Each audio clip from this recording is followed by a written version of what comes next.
Guten Tag, WAP. This is Mr. Liniger. Let's make history today as we go over Unit 3, Day 11. We're going to talk about Russia and their attempt to reform and westernize during the modern period, 1750 to 1900.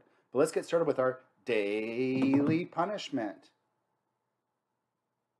The guy who invented the door knocker got a Nobel Prize.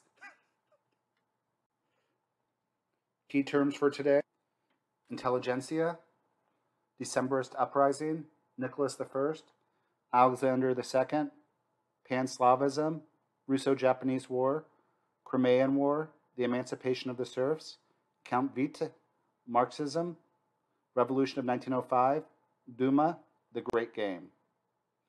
We're going to go over Russian weaknesses and reforms in the 19th century and Russian discontent and radicalism. So this shows right here a map of Russia. As you see, they are expanding eastward during this time period. Their version of Manifest Destiny is expanding eastward, conquering areas like the steppes, Siberia, parts of Asia. Let's talk about Russia before reform. Russia leaders in the 18th and 19th century were isolated from European revolutions. With Napoleon and Napoleon invading Russia, there's going to be a shift towards extreme absolute conservatism, authoritarianism, absolute government, although they were absolutists before. They're going to turn away from the Enlightenment and Westernization, which was happening under Peter the Great. The intellectual class in Russia was called the intelligentsia. They will remain connected to Western European trends. In 1825, there'll be a rebellion in Russia called the Decembrist Uprising. It will be led by Western-oriented military officers who were doing a coup. They wanted to make Russia more like Western Europe. They'll be defeated by imperial forces, and the major members will be hung. The Tsar at the time, Tsar Nicholas I, is going to turn to repressive conservatism. Russia is going to lack a substantial middle artisan class. Both are going to help Russia avoid mid-1800 revolutions. Let's talk about some of the economic and social problems that Russia faced. They're primarily agrarian. Even though they had tried to industrialize under Peter the Great and Catherine the Great, they're still like a large majority agricultural. They're going to fall behind Western Europe in terms of production and trade.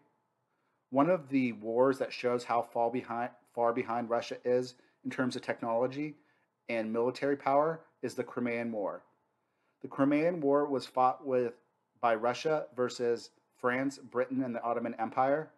Russia was fighting the Ottoman Empire, and Britain and France didn't want the sick man of Europe to fall, so they'll go to war with Russia. Russia will get slapped around in this war, and they'll lose pretty convincingly. They'll be forced out from the Crimean region.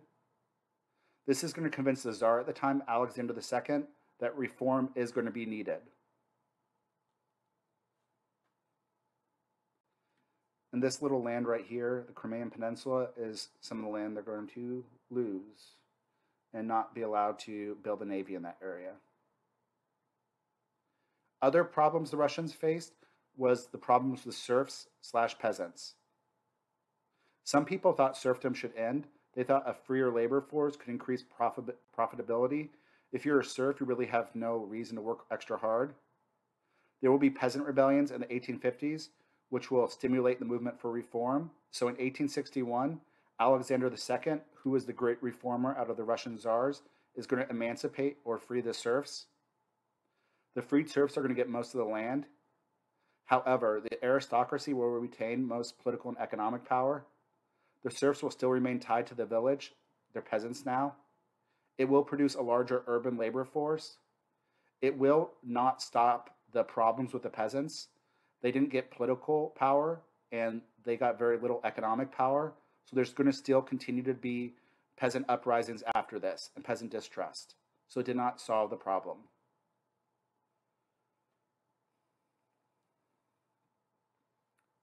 Alexander II is going to do other reforms as well. He's going to issue new law codes, establish regional councils, zemstvas, for input on local decisions, so a little bit of local democracy. He will begin military reforms after the Crimean War. Literacy will spread more widely in society with the rise of a mass market and popular literary forms. Women will gain power slightly through greater access to education. He will try to industrialize Russia. From the 1880s to 1910, there will be more industrialization in Russia. Modern factories will begin to develop in major Russian cities. Count Sergei Veit, who was the Minister of Finance from 1892 to 1903, is going to enact high tariffs, force Russians to buy from Russian businesses and support their infant industry. He's also going to encourage Western investment in Russian industrialization. As a result of this, Russia will go through some industrialization, but over 1/2 of their industrial factories will be foreign owned. The mass of Russian citizens will only be slightly affected by industrialization. Military reforms will not substantially alter the concept of peasant conscripts serving by aristocratic landlords who are not really great officers. However, Russian industrialization will produce a substantial middle class. After 1855, Russia is going to try to undo the impact of the Crimean War. They want to conquer the Ottoman Empire. They want to expand Russia's influence into Asia and expand their influence in the Balkan people. In the Balkans, one of the major ethnic groups were the Slavs, who are Eastern Europeans. Russia also was Slavic, so some Russians saw themselves as the defender of Slavic countries, so they want to protect smaller Slavic countries. This is called Pan-Slavism, which is going to become a major foreign policy ideology, where they want to portray themselves as the leader of all the Slavs, and they'll ally with Slavic countries like Serbia and try to protect them. Russia will ally with France in 1894 and later with England. In 1904 and 1905, Russia will fight Japan in the Russo-Japanese War. Japan and Russia will come into conflict in northern China. Japan will do a surprise attack on Russia at Port MacArthur. The Japanese will quickly defeat Russia in the Russo-Japanese War, and Russia will have to sign a humiliating treaty. This military defeat will unleash all of the dissenting voices and forces in Russia. This was very humiliating for the Russians. They were Europeans, so they saw themselves as superior to Asians, and nobody thought that they would win. Nobody in Russia thought they would lose the war. Most of the European countries thought Russia would easily win, so this was a very big deal when Russia lost this war to Japan. Let's talk about another event called the Great Game. In the 19th century, in the 1800s, India was the greatest colony for Britain. We've talked about that before. Britain was more worried after the Napoleonic War as Russia started to conquer parts of Central Asia. They were concerned that Russia would try to conquer India. As a result of this, both Russia and Britain are going to send diplomatic, military spies, and they'll fight proxy wars in Central Asia to try to dominate the land. This whole almost like an early version of a Cold War between Russia and Britain is called the Great Game. And it lasted from like the 1830s to 1910. It kind of ended with Russia and Britain joining an alliance. They'll both fight little proxy wars. Britain will fight a series of wars against Afghani, the Britain-Afghani wars. They'll fight in parts of India. Russia will take over some land also. They both will try to expand their influence into Central Asia. This right here does show Russian expansion. You can see it during this time. So during and after the 1880s, Russia is going to become more politically and socially unstable. Ethnic minorities are going to agitate for national recognition after the 1860s. There's going to be recurring famines, which are going to produce peasant unrest. Intellectual protests will begin. Business and professional people sought further liberal reforms. The radical intelligentsia is going to demand reform. There's going to be radicals in the intelligentsia, like anarchists and communists. Some of them will use violence and terrorism. Alexander II, for example, will be assassinated, which is kind of ironic because he did support reform, but his son, who came next, is going to stomp down and become even more conservative. In the 1890s, Russian intellectuals are going to pick up Marxism, which is communism, from the West as a mean of organizing the revolution. Vladimir Lenin is going to lead the Russian Marxism movement. He's going to form a party, the Bolsheviks. This radicalism is going to spread rapidly among urban workers who will form unions and engage in strikes. Faced with all these mass protests in cities and countrysides, the government's going to clamp down on reform and become even more repressive.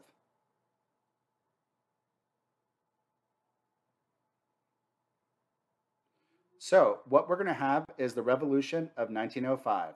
This is going to begin when soldiers mistakenly fire on a pro czarist demonstration. So, the demonstration was actually in support of the czar, but they're going to fire.